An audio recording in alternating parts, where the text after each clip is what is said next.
Sagarmatha television तपाईको तेस्रो आँखा।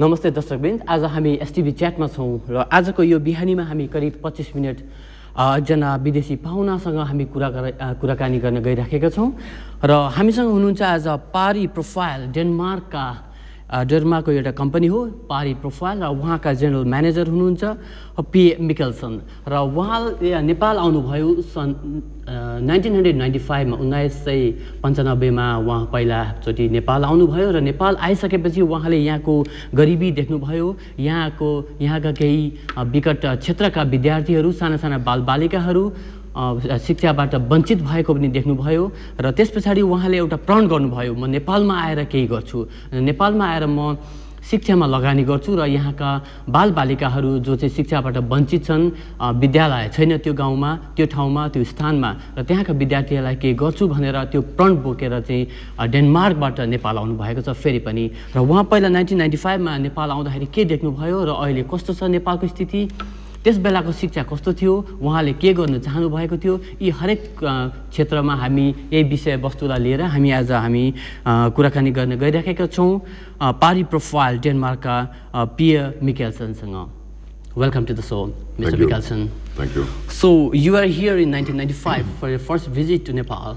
First visit in the East, yes. In the East, yes. Okay. I was traveling around in India and then I come to Nepal and see so this. So you happen to go to various remote areas in Nepal?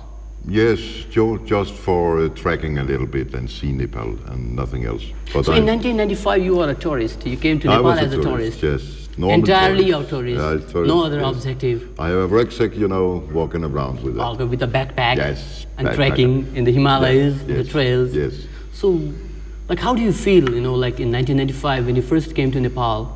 So what did you exactly see and, I see a lot of things because the things is very different from Denmark. And there's a lot of things that are different. When one of the things is that you have cows on the street and you don't have that in Denmark.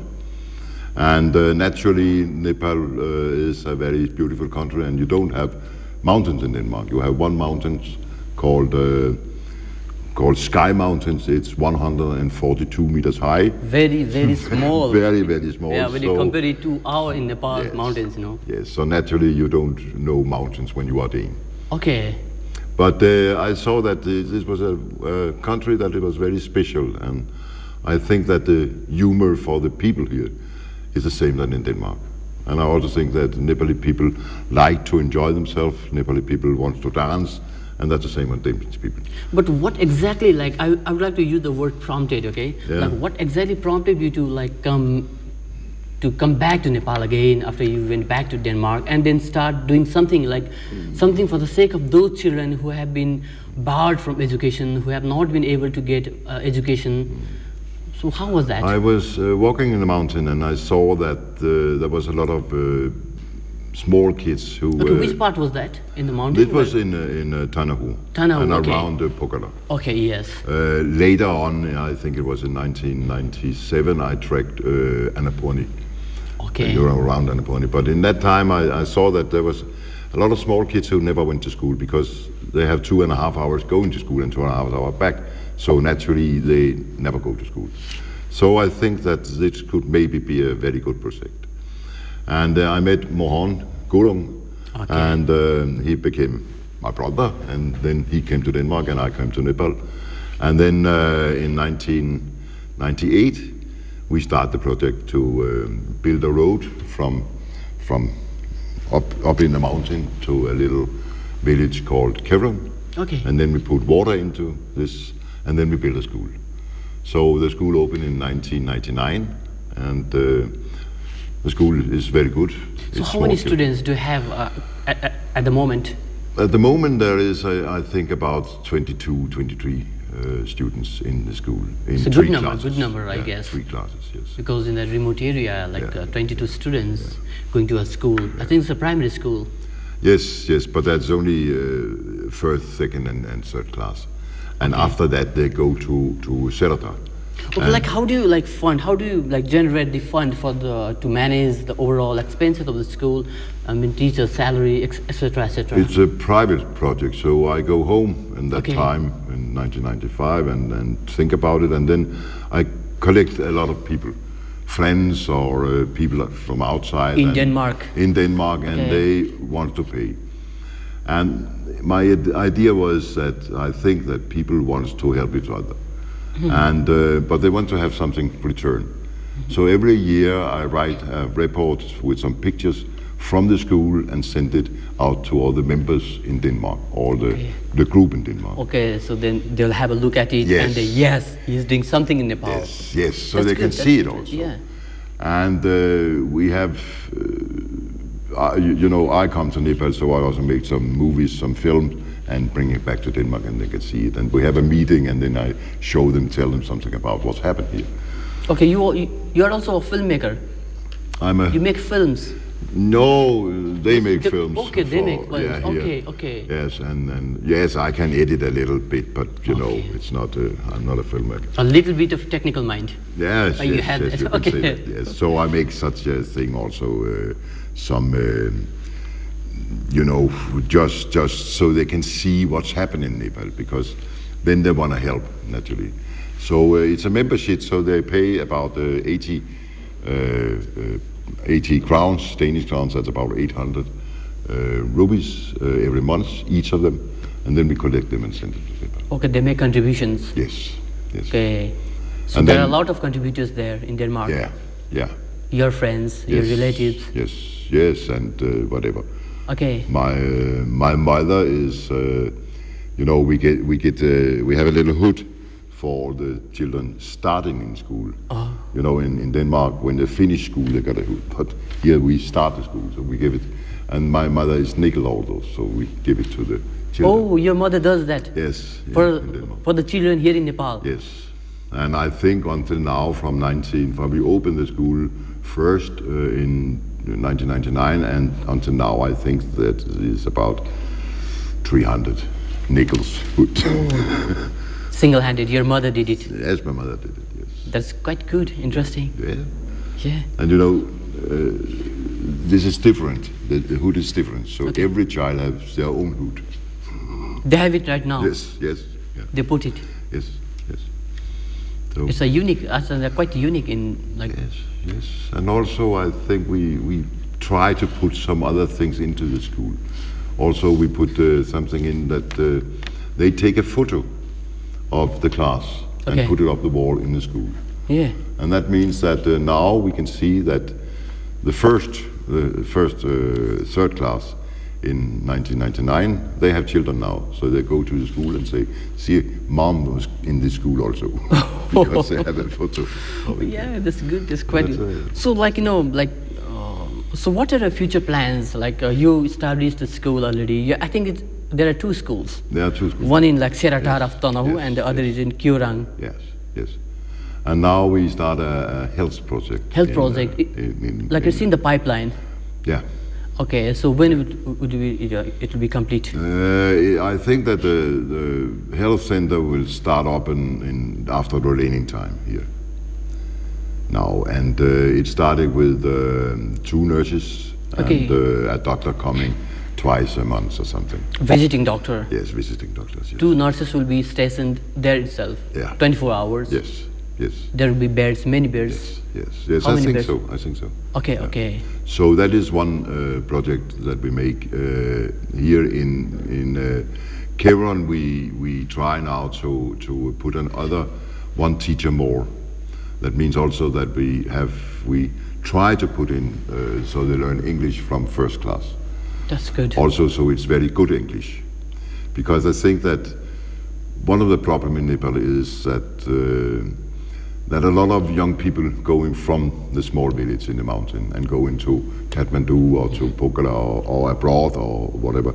But naturally, if they go there is nobody to produce food in the mountains. So naturally in 25 years, 25 years, 30 years, there's no young people in the mountains. So you can't produce no food. Yeah, this is the trend in Nepal, you know, basically what people, young generation, young people from those rural areas, you know, they come, they accumulate in the urban areas.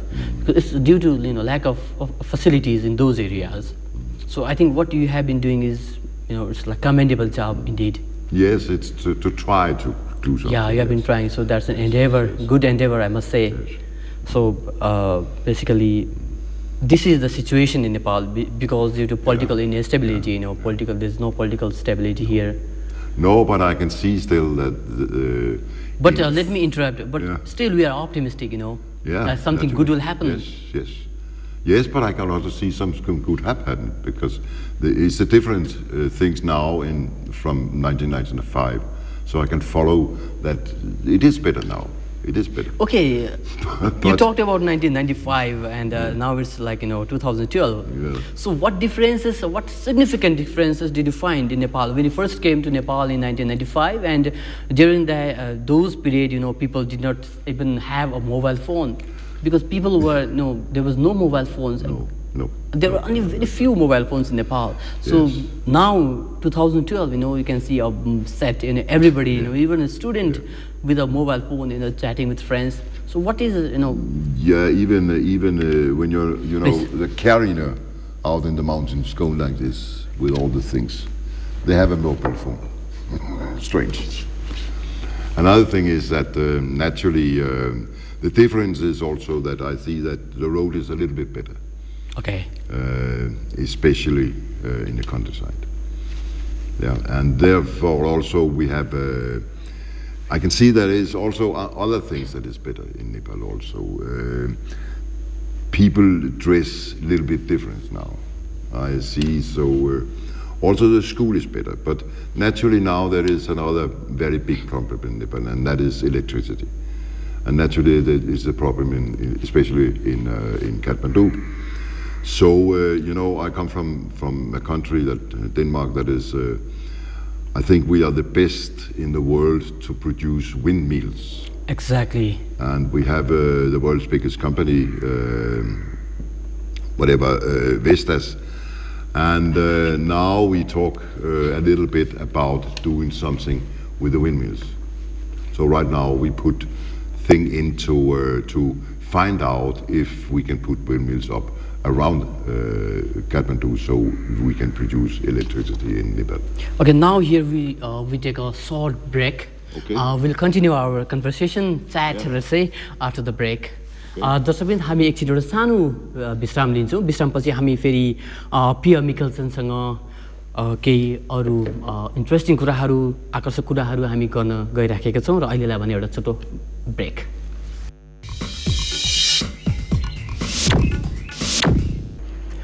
ब्रेकपछि स्वागत छ सगरमाथा च्याटमा र हामीसँग हुनुहुन्छ पारी profile डेनमार्कका general manager पियर मिकल्सन उहाँसँग हामी छलफलकै क्रममा थियौँ र उहाँलाई म फेरि स्वागत गर्छु So welcome after the break. Welcome back after the break. So we were talking about windmill. Yeah. So is it possible to like set up such windmills? As you said, like you have been doing quite good in Denmark. So what about in Nepal? I think it's good, and I also know that somebody have tried. But you know, in Nepal it's different from Denmark because the wind is blowing. You can say there's no storm in Denmark, it's just blowing like this. But in Nepal sometimes it's like this, and then the windmill is broken. Okay. So we have to now to find out how can we do it, and when is the wind in the year, and where is the wind, and how much wind is there. So we have to put something up to find the wind around here, and then see in half a year or a year to see the different climate in the different periods. But in Nepal's case also, you can see like you talked about Nagarkot. I think you can, because it's quite a hilltop. So is it possible to set up a windmill in Nagarkot, or let's talk about Jomsom. Jomsom is quite like it's a windy place, as you know, windy place. So is it possible to set up windmills there in Jomsom, and Yes, I think so, but you know, I'm not an engineering, so now we have a Nepali engineering, and I go home and put some other engineering from Denmark to the project, so we can see or find out if it's possible. So if but it I is think possible, it's a good idea. if it is possible, then you'll be interested to set up a windmill in Nepal, Yes. somewhere in Nepal. Yes. That's good. Okay. Not only one Not- windmill, but a lot of windmills. And Okay. also, there is a Danish company producing small windmills, only for one house, you can say. But let's see if it's possible in Nepal. I don't know. But, That look, I think, quite small one. yeah, a quite small one. That Okay. is not not going around like this, but going around like this. Okay, like this. Yes, it's another kind of windmills. So how is it possible? Like, this is possible because, Yeah. but how is this possible? It's because it's have such a thing around it where the wind is taking it with such a thing. I don't know how to explain it. Okay, but, okay, I can and then understand, go I can around, understand, yeah. and so that produce only small electricity Electricity, to one okay. house or One to, house. to two houses or something Okay. like that.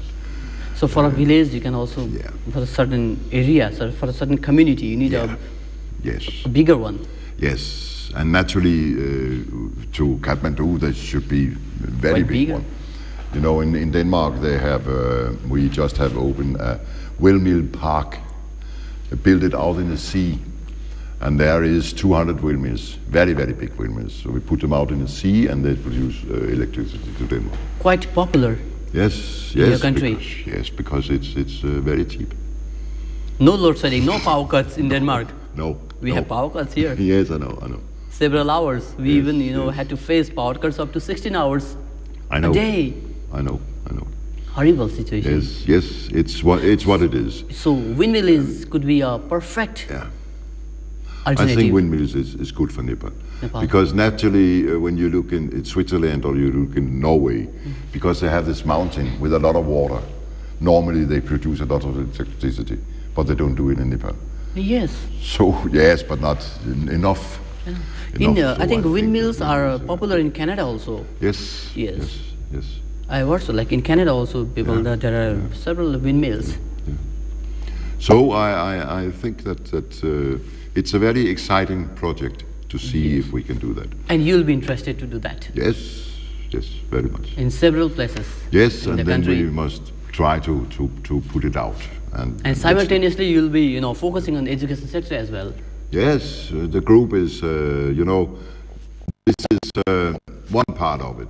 The other Yes. part is still that we want to help Nepal to educate people, because we think that the more educated people are, you more the country will raise, and naturally that's our main project. So besides education, you are like windmills is in the pipeline Yes, in your project. yes, So and now also health. health also, Yeah, education, health, and now windmill. yeah. So who knows what the future will bring? Future will be okay. So about like tourism also. I think you go, Yes. you frequently, go to and fro to Denmark, Nepal. So No, Definitely yes, I tourism. go. But in 2008, I have 20 people also from Denmark coming here just to look at Nepal. That's, Okay. people I know saying, we want to go to Nepal, so I arranged. your initiative. Yes. Okay, that's yes. good. Yeah. And we do it that again this year in October. But that is not a travel agency. That is only for when they come to Nepal, they can see some other things. That's not normally when you travel as a tourist in Nepal. And also today I'm going to teach in a school in Nepal, students. Yes. Later this day. Where are you going today? Which school? Here in Kathmandu. Okay. So you'll be teaching about. Yeah, about difference, business difference from Nepal to Yeah. Denmark, and naturally also a little bit about philosophic, because that's my subject. And but then I see this young kid that I'm gonna teach now, and yesterday I met some young Danish student who was travel here as a tourist, and I asked him, could it be possible that that we take this Danish student and put them into a class just for 2 or 3 hours. And then they have another experience coming to Nepal as a tourist. And they think that was a very good idea. So coming here, have a class with Nepali young people, and they can go together. Yes, just for interesting. Yes, because, you know, maybe they can become friends, maybe they can write to each other, maybe it's a better world. Yeah, Mr. Mikkelsen, we have very short time now. Yeah. So your CV shows you have a lot of experience. You know, like for the last 30 years, in personal and management development, etc., etc., psychology, philosophy. So, how is it possible? You know, in a short span of time, we have been involved in different sectors. I think that you know, I think that if I have an idea, then I put 100% energy into this idea, and that means that the idea will come out successful. And then I get another idea, I put 100% into that. So I think that the difference from me to maybe some other people is that I put 100% in it. They put maybe 10% and 10 in another and 10 in here, and they get confused. I think that's the secret of your success. Yes. Putting 100%. Yeah. Okay. Choosing what you want, yes. put 100% energy in it, and then. Okay, choose a sector. Yeah. Give 100%, 10%. Yes. And you are a successful man. Yes, I think so. What about positive attitude? I think that success is to be in harmony. And what I see here in Nepal is people that have another kind of harmony than they have in Western Europe, because a lot of people in Western Europe, especially in business, are very stressed. And I don't see that using my energy for stress. Why that? So I use the energy for something else, and I can see that it's also comparing from Denmark to Nepal. Yeah, okay. Finally, Mr. Mikkelsen, do you have anything to convey, or do you have anything to say to our Nepalese viewers who have been watching Sagarmatha television about something? I just want to say that I love Nepal, and I want to come to Nepal like I do now, often. And naturally, I'm going to do what I can do so Nepal can be a better country. Okay, thank you, Mr. Mikkelsen, for your time. It was nice talking to you. So, दर्शकवृन्द आजको हाम्रो यो सगरमाथा च्याटको बिहानको जुन यो 25 मिनटको जुन कार्यक्रम थियो, यो आज सकिएको छ। भोलि फेरि हामी अर्को सामग्री लिएर फेरि उपस्थित हुने नै छौँ। आजको लागि बिदा दिनुहोस्। नमस्ते।